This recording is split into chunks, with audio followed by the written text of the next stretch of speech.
Recompense. Eu sou a Ingrid, sou membro da diretoria executiva da BRH, aqui no Rio de Janeiro. E hoje a gente vai trazer um tema super relevante, que a gente já está falando um pouquinho sobre ele. É que a gente vai falar um pouquinho de remuneração para os profissionais de tecnologia, que é um tema que está super quente no mercado. Então, a gente sabe que as áreas de remuneração vêm sofrendo muito, né, sendo muito desafiadas para reter esses profissionais, que hoje a competição não está nem mais ali no estado, no Brasil, mas está uma competição até, né, mundial, digamos assim, para esses profissionais. E para a gente começar esse evento, né, eu vou chamar aqui 3 feras de mercado que têm muito conhecimento bacana para compartilhar com a gente nessa noite de hoje. Então, eu gostaria de chamar o Pedro Bobrou. O Pedro, ele é cofundador da Comp e ele está imerso no mundo da tecnologia desde o início de sua carreira, atuando como Senior Project Manager na Lyft e na Buzer, e empreendendo também por alguns anos nos Estados Unidos, antes de ter essa ideia e finalmente fundar a Comp. E aí, Pedro, já vou trazer um spoiler aqui, né, que no final do evento de hoje nós vamos trazer uma novidade super bacana, que é uma parceria que a gente está desenvolvendo entre a BRH e a Comp. Então, por enquanto, eu só vou falar isso, depois a gente vai falar um pouquinho mais sobre essa tecnologia. E aí, Pedro, muito obrigada, né, pela confiança também no trabalho da BRH, por ter, né, estreitado esse laço com a gente, para a gente, né, firmar essa parceria e também por estar no evento aqui com a gente hoje, para compartilhar um pouquinho, né, do conhecimento que você já adquiriu ali e continua adquirindo ao longo da sua carreira. E para bater um papo também ali com o Pedro, que vai ser o mediador do nosso evento de hoje, vou chamar a Tatiana Gabarron. É assim, Tatiana? É Gabarron. Gabarron, Tá tá certo. ótimo. A Tatiana é Head de Organizational Design, Rewards and Performance na gigante Raizen há 5 anos. Tatiana vem exercitando suas habilidades em remuneração, tanto na frente industrial quanto na de tecnologia na empresa. No passado, ela fez parte do time de remuneração e benefícios da Ambev e deu aulas na pós-graduação da Uninassal e da Anhembi Morumbi. Bem-vinda, Tatiana, muito obrigada também Obrigada. por aceitar o nosso convite. E para finalizar, vou chamar o Fábio Marbesi. O Fábio é economista, líder de remuneração e benefícios na Cora, fintech de aproximadamente 500 funcionários, que oferece contas e soluções digitais para PJs. Com quase 10 anos de experiência na área, já liderou remuneração também em empresas como Créditas e Catraca Livre. Bem-vindo, Fábio. Muito obrigada também por estar aqui com a gente hoje. E, Pedro, vou abrir para você começar a mediar essa conversa, que tenho certeza que está todo mundo super ansioso para ouvir um pouquinho vocês. Bom, não, super obrigado, Ingrid. Muito obrigado também a Tati e o Fábio estarem aqui com a gente para fazer essa troca. Acho que a ideia é começar a conversa, só vou rapidamente contar um pouquinho da Comp, para quem não conhece, todo mundo conhece a BRH, mas Comp nem tanta gente, até também nessa novidade aí que a gente está trazendo para vocês no fim da conversa, mas de forma bem sucinta, a Comp é hoje em dia, o maior banco de dados de remuneração que é atualizado em tempo real. Então, acho que muita gente aqui do mundo de remuneração já passou pela dor de estar trabalhando com dado defasado, né? Dado que foi criado meses ou anos atrás para fazer decisões. Então, a gente criou uma plataforma que está provendo esses dados constantemente atualizados. E aí, por mais que a gente é novo no mercado, estamos aí com mais de centenas de empresas, Itaú, Nubank, a Raizen, por si só, também entrar com a gente nessa de mudar o jeito que a gente consegue ter esses dados, não só dados, como insights e tabelas salariais.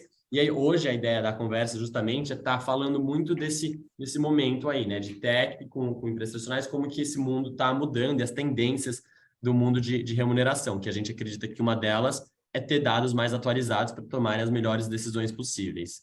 A gente tem criado a Comp com muitas pessoas aí muito bacanas, inclusive o Marco Santana, que era diretor aí da Korn Ferry e tal, eles Mercer, que tem ajudado a gente a construir isso. E hoje, no fim da conversa, a gente vai estar abrindo para esse grupo da BRH uma pesquisa exclusiva que a Comp vai estar fazendo, é uma pesquisa gratuita de remuneração, que todos os participantes vão poder entrar, e aí no finalzinho a gente dá os detalhes de como funciona. Então, não percam essa oportunidade para o final. Aqui, falando aqui, a Tati e o Fábio já foram apresentados, mas contando um pouquinho antes da gente, um segundinho, só aqui no painel, tem as fotos, as perguntas, né? Tá bom. Boa. Não, oi, pode falar, Elisa. Desculpa. Não, beleza. Acho que era só isso que eu queria contar um pouquinho. Aí a gente tinha pensado em tirar uma foto de todo mundo junto e a gente começa o painel. Ou então a gente faz no final. Tá, vamos fazer no final, então. Boa. Vou parar de compartilhar minha tela aqui para a gente começar a conversa. Obrigado aí pela intro, mas então já entrando de cara na conversa, para falar, acho que a primeira pergunta que a gente queria fazer, e aí acho que seria muito legal da Tati começar, aí o Fábio complementa e vão se complementando, é que hoje, né, na Raiz existem profissionais de tech, profissionais que não são de tech, e a gente queria entender quais são as principais dores, especificamente, na hora de reter e manter esses profissionais de tecnologia engajados e ativos e muitas vezes a longo prazo, né? Ficarem lá não um ano, mas alguns anos, se manterem com a empresa num mercado tão competitivo. E aí, em contrapartida, ouvi um pouco do Fábio depois de quais são as estratégias que vocês têm implementado como uma empresa mais nova que vem desse mundo de tech já do começo. Perfeito. Boa noite, Pedro. Boa noite, Fábio e Fernanda, né, todo mundo que está aí hoje. Vi algumas carinhas conhecidas aí, uns nomezinhos, Caio Viana, que trabalhei com ele na Mercer. Enfim, o mercado de cargos e salários é um mercado pequeno, né? E a gente vive se encontrando e aprendendo ao longo aí das nossas passagens, né? E acho que assim, obrigada aí pela pergunta, né, Pedro, e por começar. Acho que eu estou muito aqui também para aprender com o Fábio, né, representando você também, mundo de tech, porque vou começar dizendo, né, acho que as empresas tradicionais e que o core business não é tech, a gente sofre ainda muito mais, né? Pelo propósito mesmo da companhia, pelo lugar que talvez a gente esteja, né? E já de cara a nossa marca, a gente tem dificuldade num primeiro item que é como atrair, né, através do nome da empresa e do core do negócio da empresa, esses profissionais tão específicos e especializados, né? Então, e aí, assim como as empresas que têm isso no seu core, a gente vem tentando criar estratégias, né, diferenciadas para.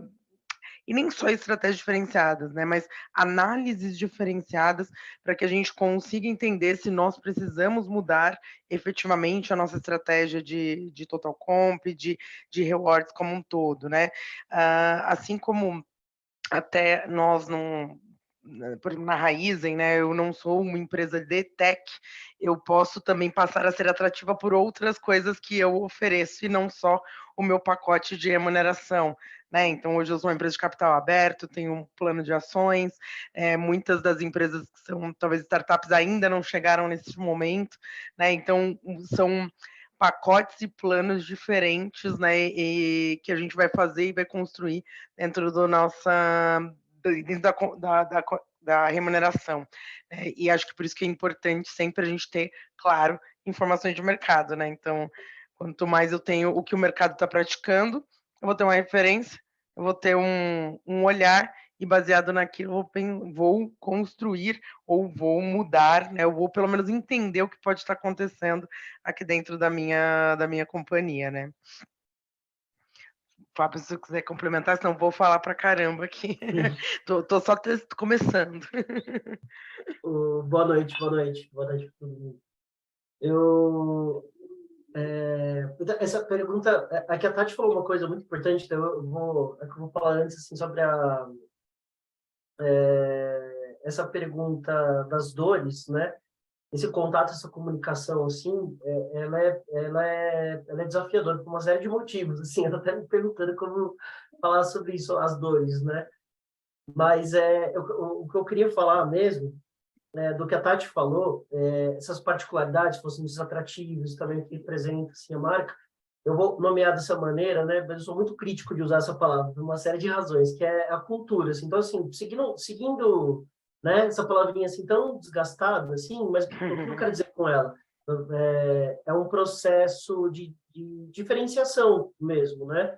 Porque você tem um nível de competitividade que você vai ter que lidar, né? Endereçando essas dores, sim, internamente, né? Ou lidando com o mercado super competitivo, ele está lá com essas referências que a gente tem de mercado e por isso que a gente precisa saber como que ele está acontecendo, né? Mas como que você torna as pessoas que permanecem no lugar, né? Pelo que você cultiva mesmo, se as coisas fazem sentido ou não. E, nesse sentido, o que a gente tem praticado, respondendo a sua pergunta assim, Pedro, uma coisa que eu acho interessante, que a Tati já destacou, né, é que em remuneração a gente costuma classificar, tem várias classificações diferentes, né, mas geralmente chama de intangíveis, assim, né? No caso, né, é até um elemento de remuneração que a gente tem, entra como benefício, mas exatamente o intangível, mas eu gosto de classificar ele mais como intangível, assim, no que é o auxílio aprendizagem, por exemplo, né, que tenta conversar com uma cultura aqui da Cora, que é de uma organização que é deliberadamente desenvolvedora, né, de pessoas, tem uma série de implicações nisso, nesse modelo, essa forma de pensar, e que se materializou de forma objetiva para a sua aprendizagem. Então, é R$ 5.000 no ano para todas as pessoas, né? Geralmente essa política educacional é bem diferenciada, né? Para determinado nível, não. Aqui não existe uma restrição, sabe, para isso. E que agora o time de tecnologia, por exemplo, numa linguagem específica que eles usam, estão lá em Amsterdã usando essa forma de investimento para ir lá participar dessa conferência, sabe? Então, assim, isso envolve uma forma de aprendizado, isso envolve incentivo à educação, conversa com a forma de desenvolvimento das pessoas e da organização, que está sempre em busca do aprendizado, né, propicia experiências diferentes. Então, assim, é uma forma de tentar traduzir o que seria essa cultura, essa palavrinha assim, abstrata, como remuneração, né, uma parte dos benefícios, pode tentar trazer esse diferencial que a Tati falou, sabe? Então, a busca por isso, ela não é uma resposta fácil, mas é por aí. A coisa assim, dado um certo nível de competitividade que você vai ter que lidar, né? Então, dado isso, seria por aí, assim, né, Tati? Não sei o que você acha. Não, e acho que é isso, né? Temos o dinheiro finito, né? Infinito não, que se fosse infinito a gente poderia fazer tudo. Então, como que às vezes, né, a gente consegue fazer pequenas ações ou ações que vão ter custo, mas que a gente vai conseguir direcionar uma necessidade específica, né? De uma área específica, de um indivíduo em específico, né? Acho que também tem isso, né? A gente hoje não dá mais para tratar todas, né, e aí eu falo de novo do gigante, né, na Raizen, por exemplo, a gente não vai tratar todas as áreas de forma igual, né, então, mas eu também não posso tratar todo mundo diferente, porque como é que eu garanto a unicidade dessa cultura Raizen, né, eu tô falando de 40.000 funcionários, eu quero que eles, poxa, tenham benefícios que traduzam similaridades, né, porque alguém pode ter uma remuneração em ações e eu não tenho, né? Então, será que esse é um tipo de remuneração que eu vou fazer para todos? Ok, mas vai ter um outro tipo que eu não vou fazer para uma área específica. Então, muito cuidado precisa ser tomado nessas decisões, né? Quando a gente está desenhando mesmo, eu quero diferenciar, mas esse diferenciar não pode fazer com que eu tenha várias culturas dentro da grande cultura que é da empresa, né. E até pegando esse gancho, Tati, assim, eu lembro quando a gente conversou no paralelo do ponto de remuneração flexível, né? E como isso, assim, eu já vi bastante disso acontecendo lá fora, a gente vê carta oferta sendo dada onde o colaborador pode escolher quanto de remuneração, quanto de benefício, quanto de questões vai estar recebendo. Você acha que isso é uma tendência que vai estar acontecendo aí no futuro, que as empresas vão ter com os anos, tá cada vez mais individualizando a remuneração, porque talvez uma pessoa tenha filho ou filha e precisa ter um plano de saúde melhor do que a outra que gosta de ser mais nômade e flexível, ou você acha que é talvez infactível das empresas conseguirem fazer esse nível de personalização a nível único, né? E também tem todo o contraponto da equidade salarial aí para a gente entrar mais a fundo depois. Olha, Pedro, eu adoro essa ideia, mas se ela é real ou quando ela será real, eu tenho as dúvidas, né? Porque hoje, e aí, Fábio, depois me conta, eu adoraria, por exemplo, ter Beneflex, né? Que, putz, várias empresas já tentaram implementar e vai e não vai, e eu não sei se está valendo a pena pelo custo, né? E sempre estou estudando isso, tentando fazer. E aí, sim, quando eu fui num evento ano passado né, em Atlanta, falou-se muito disso, do Total Comp Flex, e eu fiquei apaixonada. Eu falei, nossa, é meu sonho. O dia que eu fizer isso, cara, vou ficar muito feliz. Né? E aí, claro que a gente vai voltar a esbarrar a legislação, a tributação, né? Porque eu tenho também, nos meus tipos de remuneração, eu tenho incentivos diferentes de tributação, de legislação, mas eu acho que a gente tem que tentar. E, de novo, não acho que vai ser para todos, vai ser para uma área específica, né? Até Raizen, com certeza, não vai ser para todos, né? Estou falando de 40 mil, eu tenho operação, eu tenho área de TI, eu tenho área tradicionais, área de inovação. Então, pô, aonde será que faz sentido eu testar esse negócio, né? E aí acho que entra muito nesse mundo onde talvez a tecnologia está mais acostumada a trabalhar assim, né? Nos pilotos, MVPs, e aí a gente conseguir fazer. Mas, sim, respondendo, eu acredito, eu acho que vai ser necessário, né? A gente vive num mundo que na nossa vida pessoal a gente faz tudo com um clique, a gente toma a decisão que a gente quer fazer com nossos investimentos, né? Por que eu não posso tomar a decisão de como receber pelo meu trabalho, né? Enfim, então eu acho que a gente tem que falar disso e testar. Eu quero testar.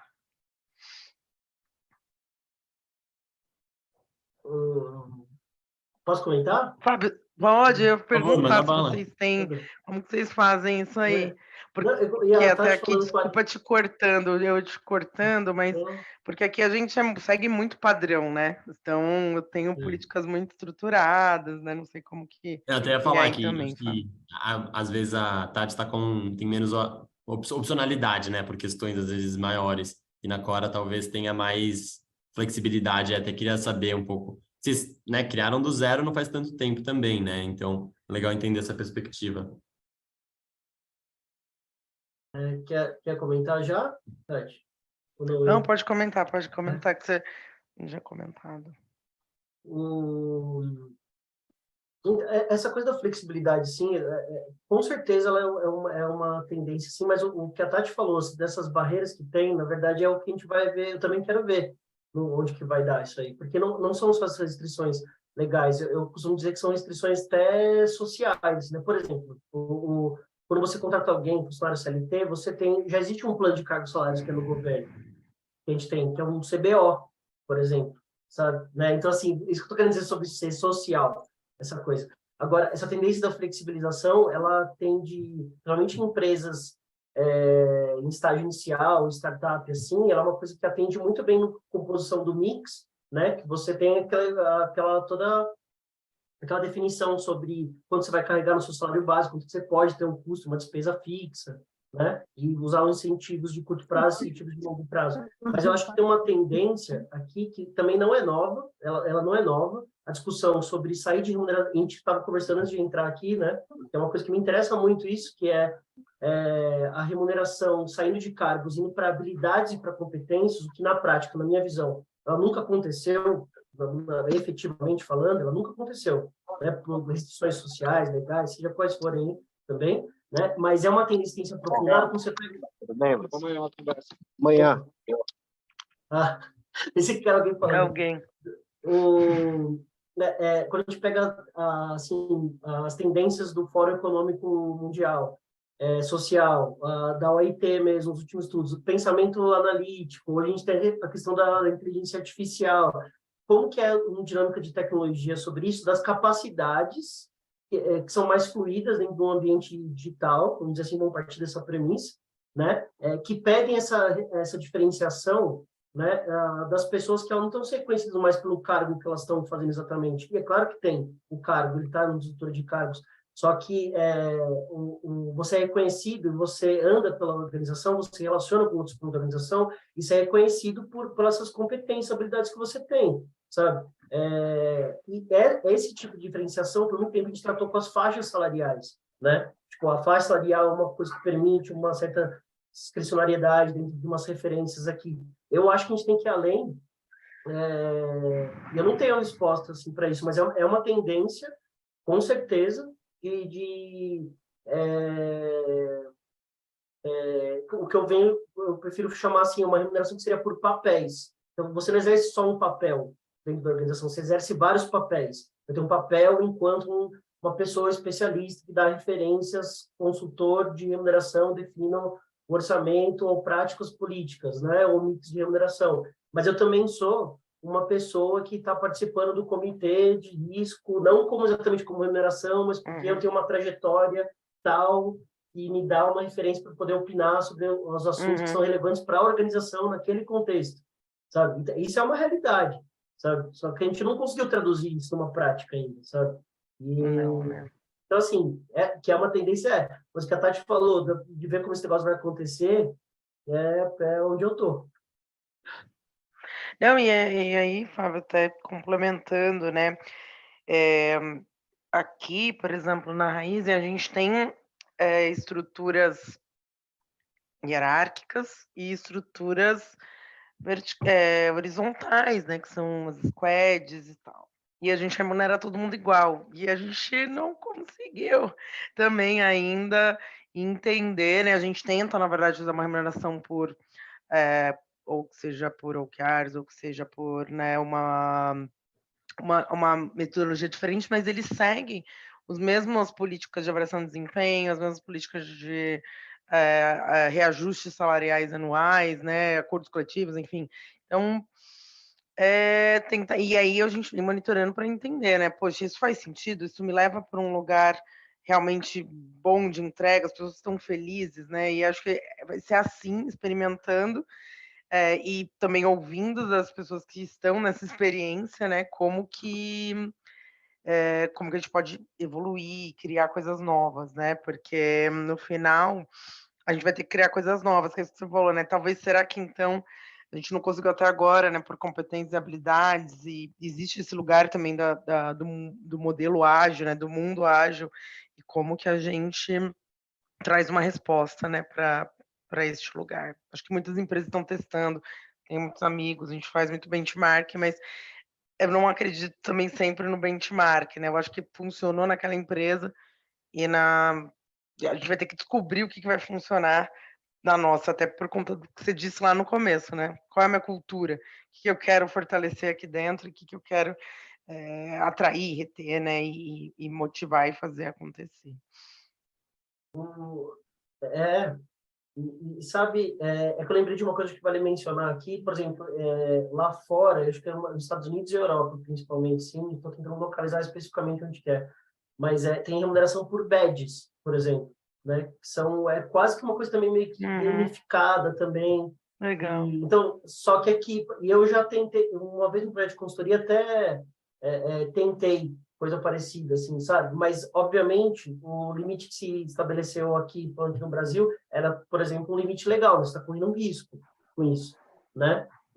Porque no modelo deles, até o modelo puro, vamos dizer assim, se é que dá para chamar de modelo, você até podia perder uma remuneração, você trocava a remuneração, então não existe isso aqui, né? Você consegue reduzir a remuneração, ter essa possibilidade, né? Mas é um exemplo, por exemplo, disso, do que significa competências, habilidades ou particularidades dos indivíduos reconhecidos pela organização de uma forma até gamificada, sabe? Remuneração por badges.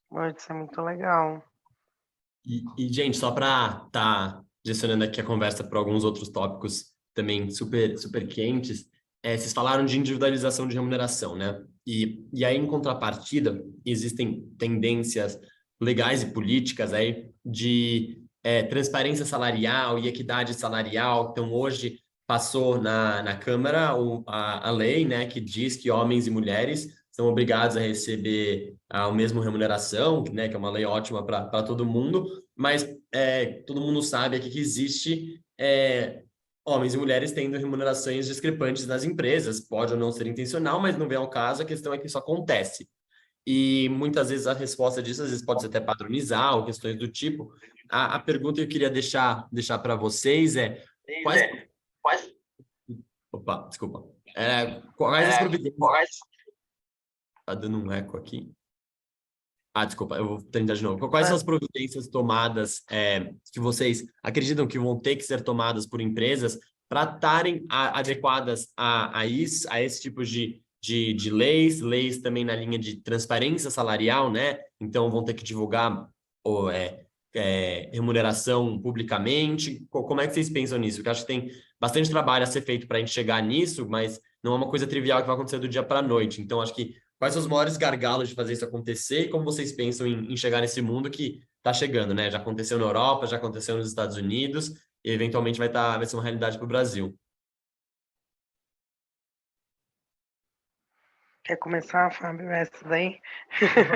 Olha, eu estava até pensando em você primeiro, Tati. Tá? Só pela igualdade das mulheres e dos homens salarial, eu vou... Não, posso comentar, não tem problema. Eu acho que esse é um assunto super relevante, né? A gente fala-se muito de diversidade, diversidade e inclusão, e eu acho que é um tema que tem que estar em pauta, e claramente a gente, por exemplo, a gente, né, na Raiz, em várias empresas que eu já trabalhei, a gente acompanha esses dados, né, e a gente tem que, como o Pedro falou, né, analisá-los com muito cuidado, né, e entender o que é realmente uma questão de que realmente é algo que está sendo ocasionado por algum viés, ou que realmente é alguma coisa que é um ajuste histórico que precisa ser reparado, né? Porque muitas vezes é porque, em algumas análises que eu já fiz internamente, não é que a política da empresa ela é diferente entre homens, mulheres, raça, né, e todos os tipos de diversidade ou inclusão que vai existir. Mas é que na entrada, você já tem uma mulher e um homem entrando dentro de uma posição similar, num peso similar, porém já entrando em uma posição diferente, em uma remuneração diferente. Então, mesmo que eles tenham a mesma performance, o mesmo tempo de companhia, né, as mesmas oportunidades internas, as mesmas políticas, quando eu for olhá-los, eu vou ver que está diferente.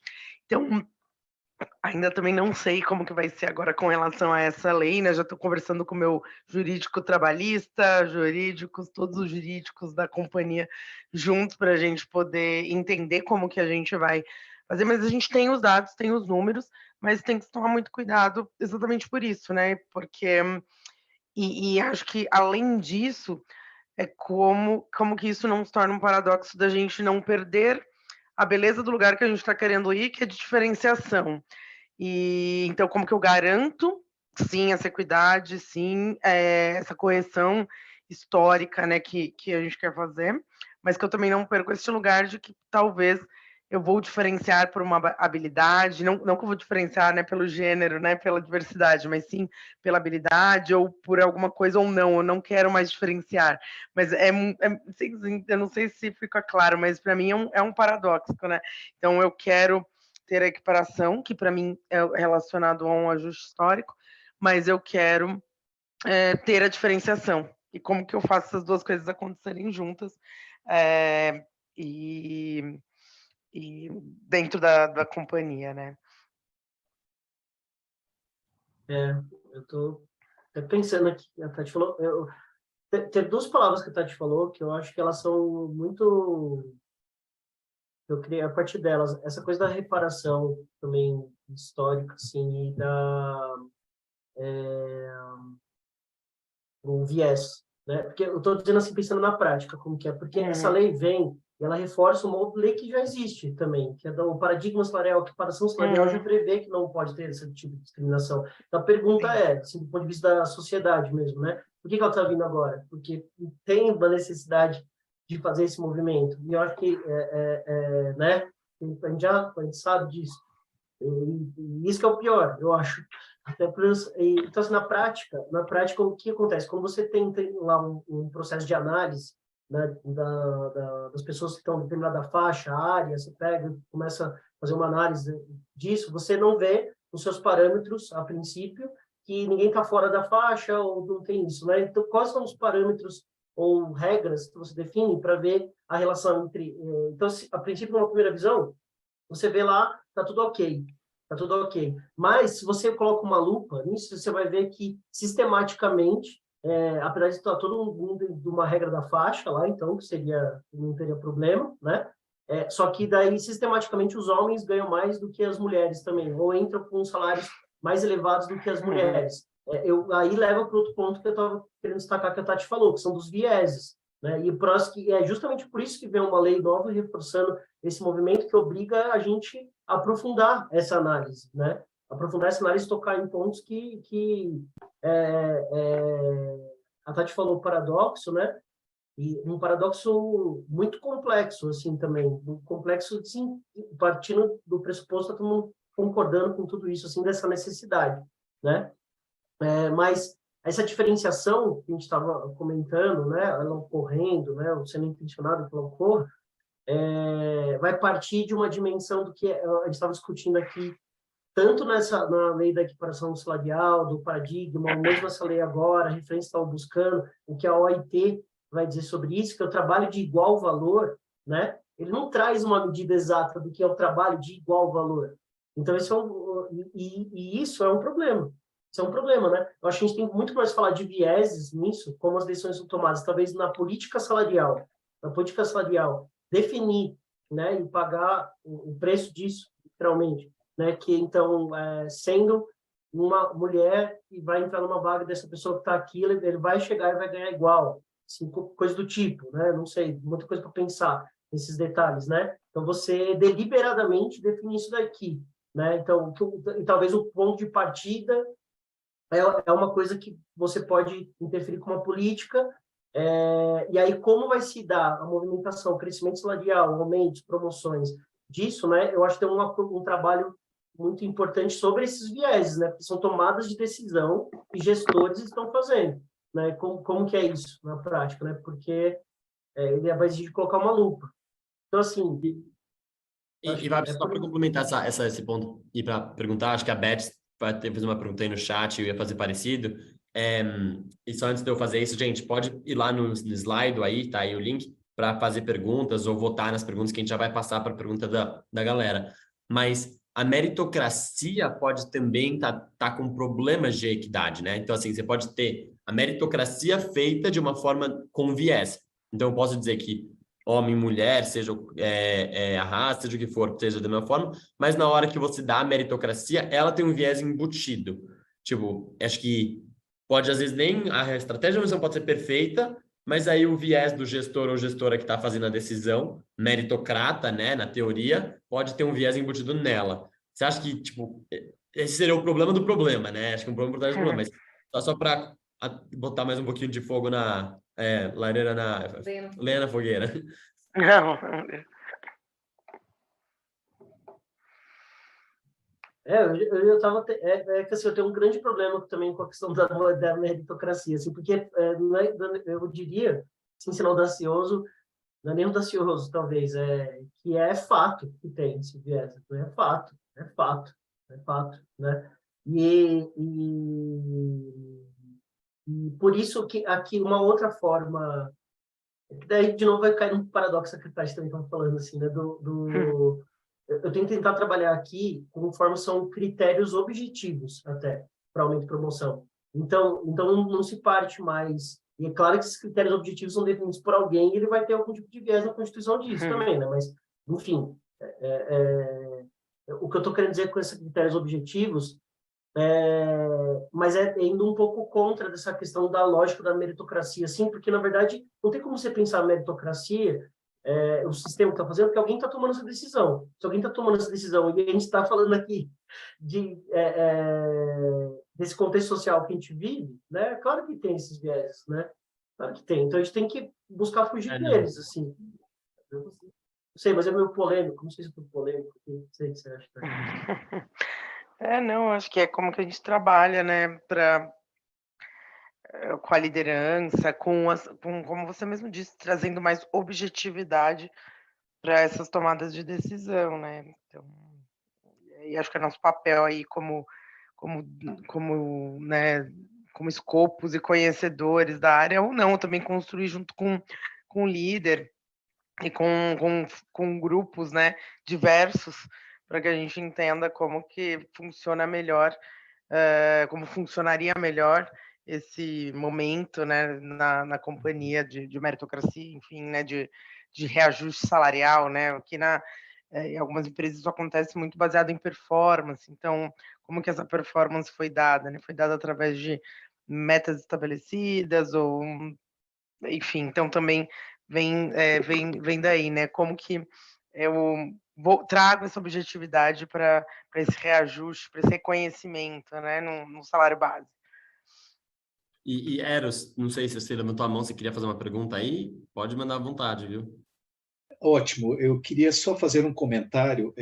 Na última empresa em que eu trabalhei, eu estava discutindo muito essa questão de equidade de remuneração entre gênero, enfim, grupos minoritários. Em relação a mulheres, é uma discussão global, né? Eu tinha contato com as remunerações de outros países, a Volvo, como vocês sabem, é uma empresa global, e nós sempre voltávamos a uma reflexão de que a mulher é menos agressiva no processo de negociar o seu salário, por uma série de questões. Não é só no Brasil, mas a mulher em algum momento decide ter o seu filho, sabe que ficará afastada da empresa e pode ser um sentimento de dever algo para a empresa. Então, não ser tão agressiva numa negociação salarial de admissão, de promoção, de meritocracia, por conta desse sentimento. E o homem já tem um estilo mais agressivo nessa negociação. Essa era a reflexão que nós estávamos tendo em relação à remuneração, à distinção de remuneração.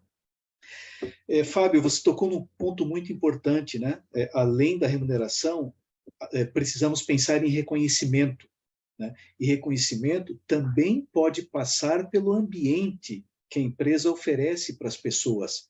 É um ambiente árido, de competição injusta, onde quem chegar à frente de colega, não importa com qual meio, é quem leva o mérito. Que pessoas essa empresa atrai?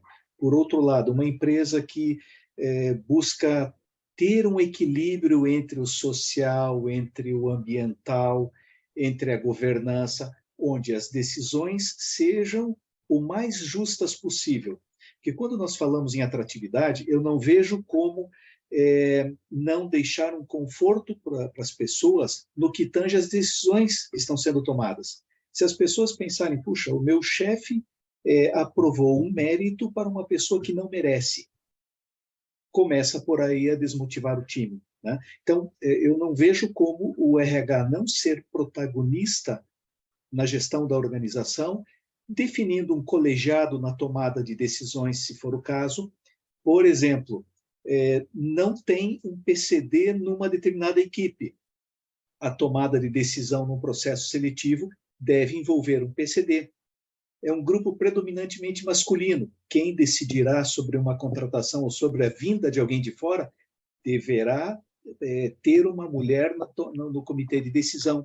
Enfim, quais são os catalisadores que o RH pode oferecer para a organização para que essas situações se tornem cada vez menos presentes, né? Que a decisão seja cada vez mais adequada. Um ponto sobre meritocracia também, né? Uma experiência que nós vivemos anos atrás foi definir quanto valem os trabalhos, né? E dentro de uma faixa que o Fábio também comentou, e num processo robusto de avaliação de desempenho, qual deveria ser a remuneração de cada pessoa, né? Em termos de salário fixo, salário variável e também um pacote de benefícios. E, claro, nós esbarramos no Brasil na legislação, que gera uma insegurança jurídica muito grande. Mas, de novo, voltamos ao protagonismo do RH. Qual é o modelo mais adequado para a organização? Qual é a maturidade das lideranças?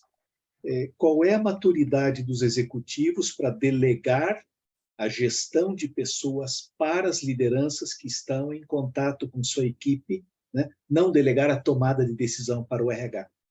Então, é possível, mas é uma jornada longa. Espero não ter tomado muito tempo de vocês, pessoal.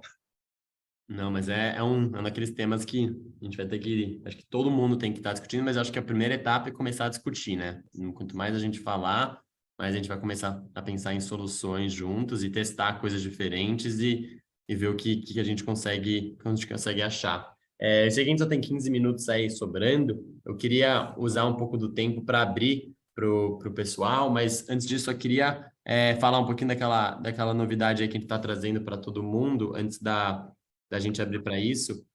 Vou compartilhar minha tela aqui rapidinho para todo mundo ver, e aí a gente já abre para as perguntas do público. A gente tem diversas perguntas aí, não sei se a gente vai conseguir responder todas, então a gente vai priorizar se tem mais votos.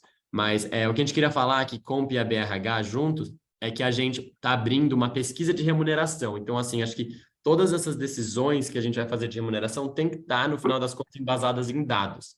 Então, junto com a EBRH, a Comp está rodando uma pesquisa gratuita, que demora até, no máximo, 10 minutos para participar no envio dos dados, e vamos estar disponibilizando os resultados nesse mês ainda, dentro da plataforma da Comp. Então, o convite é que todas as empresas que participarem vão ter acesso a esse resultado, e é um resultado com dados filtrados por tamanho de empresa, localização, indústria, por tipo de colaborador, por nível de colaborador, e é uma coisa que diversas ABRHs do Brasil estão participando, não é só a ABRH do Rio, ABRH de São Paulo, de outros estados, já estamos com centenas aí de empresas dentro desses dados, para se tornar dos maiores resultados mesmo.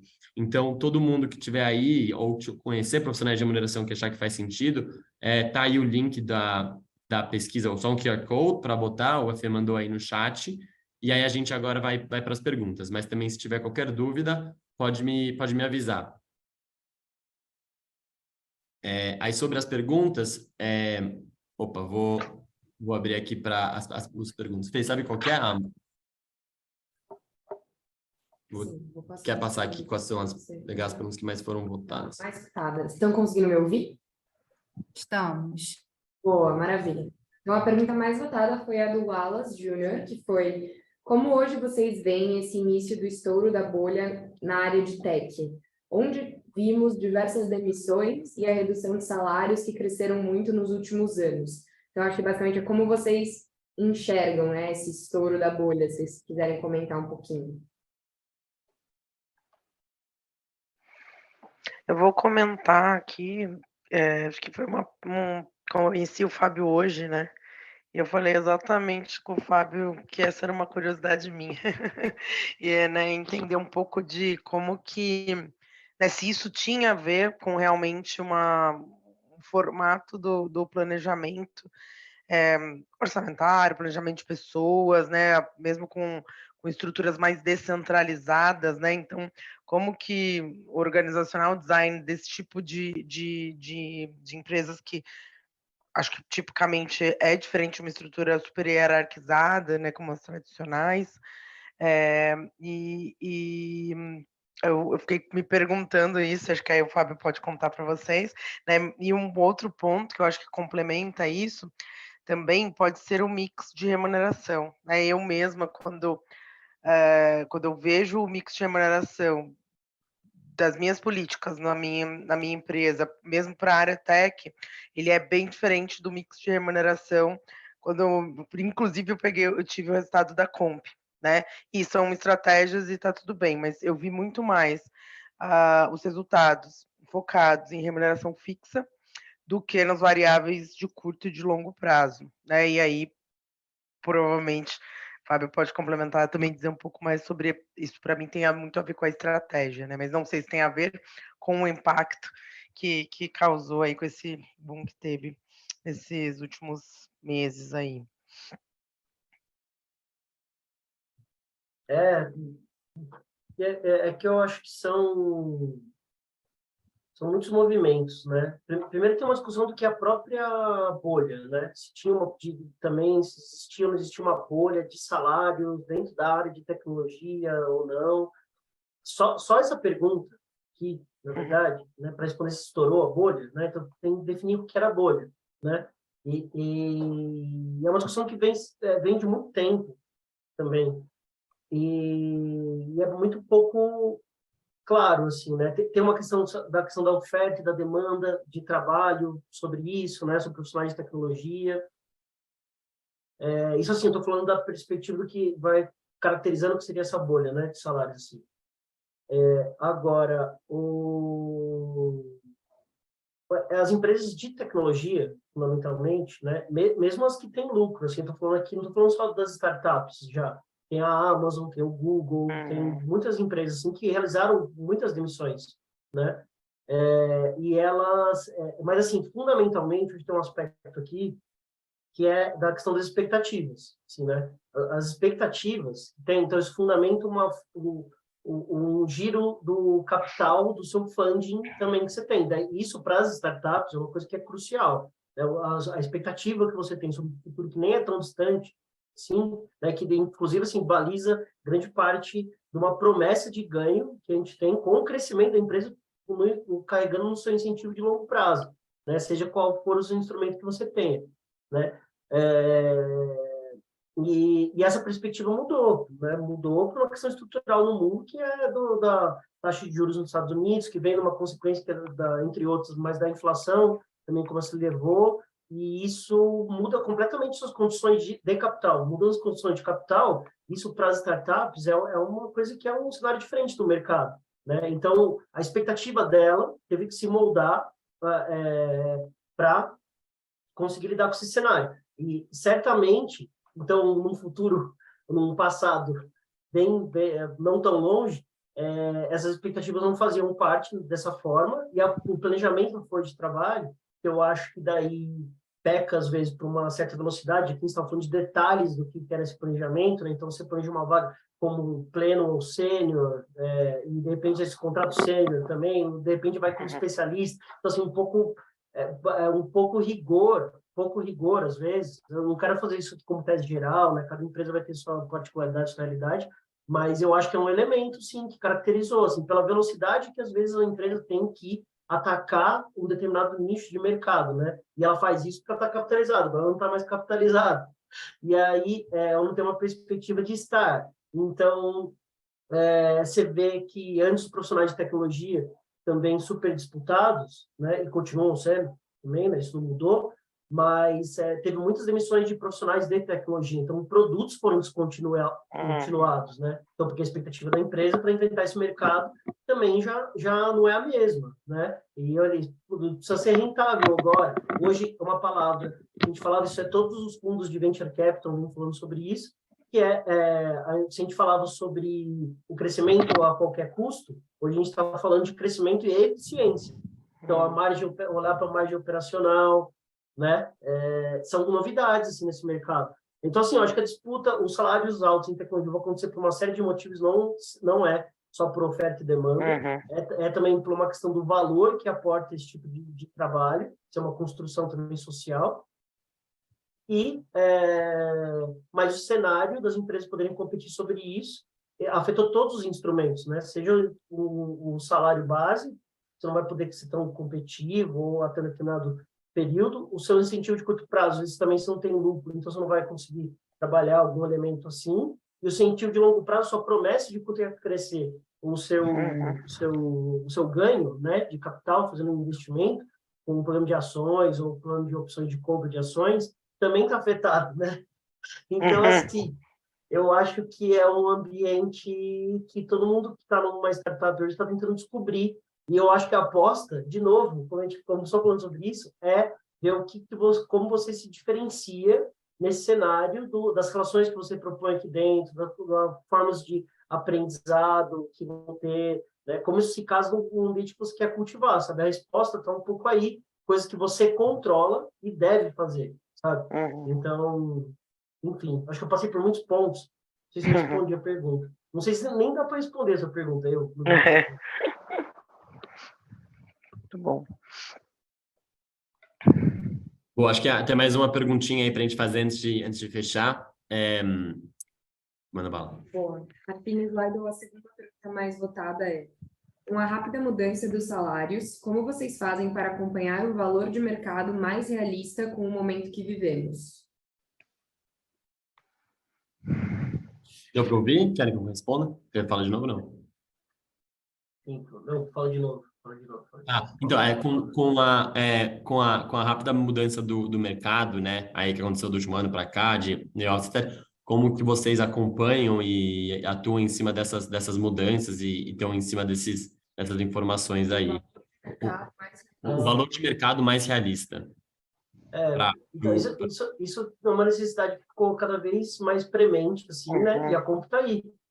Assim que nasceu a Comp, por exemplo, né? Então, a gente que tem, eu acho que vem atender justamente essa necessidade, né? A gente tem que ter esse dinamismo de uma certa forma que represente uma realidade para você não tomar decisões que são defasadas, assim, né? Isso é importantíssimo, nesse ambiente totalmente dinâmico, né?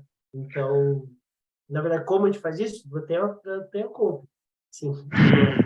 Agora tem a Comp. É isso que eu ia responder, né? Acho que até então, assim, o que a gente depende são as pesquisas salariais, né? Ou a gente tem acesso às grandes pesquisas e elas acontecem uma vez ao ano, que tem os seus club surveys, né? Que são super famosos e segmentados, mas acontecem uma vez por ano. Aí, ou você vai fazer uma pesquisa customizada, e aí você também vai levar um mega tempo para que ela vai pagar caro para que ela aconteça, né, talvez num determinado momento que você queira, e vai demorar um tempo também, né. E acho que o ponto legal de ter uma pesquisa atualizada, né, que é muito do que a Comp traz de proposta, é principalmente porque eu ficava me perguntando, mas caraca, o que eu vou fazer? Eu vou ter capacidade de analisar um dado que mensalmente eu vou ter ele atualizado, né? Porque vai me gerar essa demanda também. E o que eu achei interessante é que, por exemplo, no mercado de tech isso é muito valoroso. Por quê? Porque o turnover é muito alto. Então eu tenho gente entrando e saindo, ou seja, recebendo proposta, e esse mercado crescendo, né, além do que a gente, quando pega uma pesquisa anual, eu tenho a inflação, os reajustes, né, as avaliações de desempenhos, e que gerou meritocracia e tal acontecendo, mas eu vou acabar conseguindo acompanhar esse movimento que hoje eu não vejo, né, porque eu vou ver ele uma vez por ano, e aí muita coisa aconteceu, né, então talvez aí eu exatamente estou tomando a decisão de um salário de admissão que na verdade na volatilidade na bolsa de valores do mercado aí de remuneração, ele já está mais valorizado, né? Ou não está também, né? Diminuiu, né? Acho que vai indo subindo. Mas traga de mais uma perguntinha. Boa. Boa. Tá onde você? Acho que não dá para te ouvir direito. Eu vou ver aqui. Se tem projetos de equidade salarial entre gêneros. Se vocês aí, acho que especificamente aí, talvez na Raiz e na Corsa, vocês já têm ativamente projetos de equidade salarial entre gênero nas empresas. A gente acompanha, né? A gente tem uma estratégia de pay equity, né? Então, eu acho que é um trabalho de construção, porque a gente tem uma missão como companhia a ajudar a, a resolver este problema histórico. Ele não é só. Uma vez que eu tenho políticas iguais por gênero, né? Porque todo mundo tem direito, vamos dizer assim, quem está no mesmo cargo tem direito, né? E tem políticas iguais, ele está é, sobre a mesma gestão. Eu passo a acompanhar e ver como que eu ajudo a fazer esse reparo histórico. Então, num momento de atração e seleção, que eu não traga uma pessoa com um salário inferior só porque o salário dela anterior já era inferior, e aí quando eu vou trazer ela para a companhia, ela já entra com esse salário defasado, sendo que ela já podia, né, entrar equiparada, né?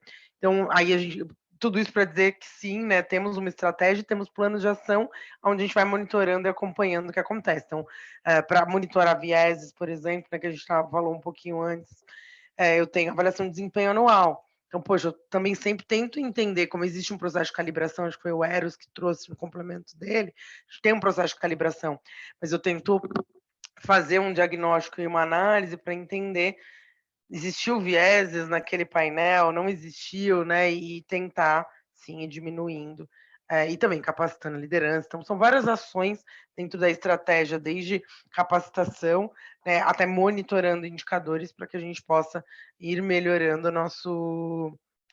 nossa performance nesse tema. Espero que eu tenha conseguido responder. E acho que um ponto interessante é que isso foi construído baseado nos nossos próprios dados, né? Então, a gente, analisou, entendeu o que a gente precisava fazer, e aí montamos, então, o nosso plano de ação. Até é curioso, vocês fazem bench disso? Tipo, entre outras empresas? Ou, tipo, o que é bom, né? Porque às vezes, Uhum. ideal seria 50-50 para muitas coisas, mas às vezes 40-60 já é muito melhor do que o mercado Uhum. 10-90, né? Acho que é Legal. uma pergunta aí. Pedro, sendo sincera, assim, eu já tentei conseguir uma pesquisa com resultados dos cargos separado por gênero, né? Mas ainda não vi isso. Então, teria que customizar, né? Nesse lugar de um alto investimento, alto prazo e Faz sentido. nesse momento ainda não fez sentido, mas é algo bem interessante para ter, sim. Não, perfeito. Não, Eu ia dizer que... Fala, Pedrão. não, manda bala, fala pra você encerrar aí, fala, Fábio, fazer a última fala aí pra gente encerrar. O que a gente tem tentado fazer aqui é que algumas práticas, por exemplo, o enquadramento, definição de critérios que daí levam em consideração a questão de gênero, único e exclusivamente, por exemplo, né? Então, você define uma estratégia, você tem uma tabela, você tem um instrumento ali para você fazer gestão, você vai ter um movimento do seu enquadramento, por exemplo, você pode colocar o critério deliberado sobre que a questão ali é de gênero, né? Para fazer um enquadramento, por exemplo. Então, é uma coisa que um movimento que é exclusivo, né? Você faz para cá, por exemplo. Então, assim, tem prática, nas práticas existentes, você já pode definir um critério. É isso que eu tenho tentado fazer um pouco aqui, sabe? Mas eu acho que são uma coisa pensada na sua totalidade, ainda está incipiente aqui, porque é um esforço que vai pegar várias outras áreas, outras formações, tomar de decisão, vai do recrutamento até o desenvolvimento e passando por práticas de remuneração, né? Mas essa é uma forma, definir critérios nas práticas já existentes. Né? Perfeito. Perfeito. Mas acho que era isso, Ingrid. Quer encerrar para todo mundo? Sim, quero agradecer muito a participação do Fábio, Tatiana, Pedro aí moderando essa conversa super instigante, né, desafiadora para todo mundo. Também o público, as pessoas que estiveram aqui com a gente hoje, super obrigada pela participação. Participem da pesquisa, vai ser super bacana, é importante. Quanto mais gente participar, melhor o banco de dados para que a gente possa ter, né, dados confiáveis e, né, com qualidade para a gente implementar no nosso dia a dia de trabalho. Quero agradecer também o Antônio e a Paula, que são meus parceiros na BRH. Infelizmente, hoje eles não puderam estar aqui com a gente hoje. E também a Stephanie, né, que é para colocar o evento no ar, a gente precisa de comunicação, né, de gerar link, enfim. Então, a Stephanie dando um suporte também para que a gente pudesse colocar esse evento de pé, e a Fernanda, que eu acho que ela caiu, está voltando aqui de novo também, por ter ajudado também a gente na construção desse evento para todo mundo hoje. Tá? Obrigada mais uma vez, Pedro, pela parceria, espero que seja uma parceria de sucesso e de longo prazo. E de minha parte, né, foi excelente, muito obrigada. Não sei se Fábio, Tatiana e o próprio Pedro gostariam de deixar uma palavra final para o público. Não, só agradecer a todo mundo, especialmente ao Fábio e Tati, sério mesmo, muito obrigado por vir e compartilhar esse momento com a gente. Pelo menos eu aprendi demais. Bom, também foi um prazer aí, sempre bom trocar experiências e falar desses temas que estão no nosso dia a dia. Então, obrigada aí pela oportunidade. Eu também agradeço muito. Eu gosto muito gosto muito desses momentos, assim, estar entre colegas, nossos colegas, assim. Então, foi muito bom. Obrigado por todo mundo pela oportunidade. Bom que a gente se ajuda, né, nos desafios do dia. Obrigada, gente. Muito também aí a Ingrid por ter ajudado a gente, por toda a parceria. A gente ter essa oportunidade também de trocar com outras empresas é sempre muito rico. Eu acho que uma das principais teses da Combi é realmente co-construir Então, todos esses momentos para a gente são super, super enriquecedores. Então, obrigada, Ingrid, por colocar a gente em contato com essa galera. E obrigada, galera, também por participar aí. A gente espera manter contato com vocês. Sigam a gente aí no LinkedIn, a gente está sempre postando mais conteúdo. Então, um prazerzão aí ter esse primeiro contato. Obrigada, gente. Boa noite. Tchau. Boa noite, obrigado, pessoal. Boa noite. Boa noite.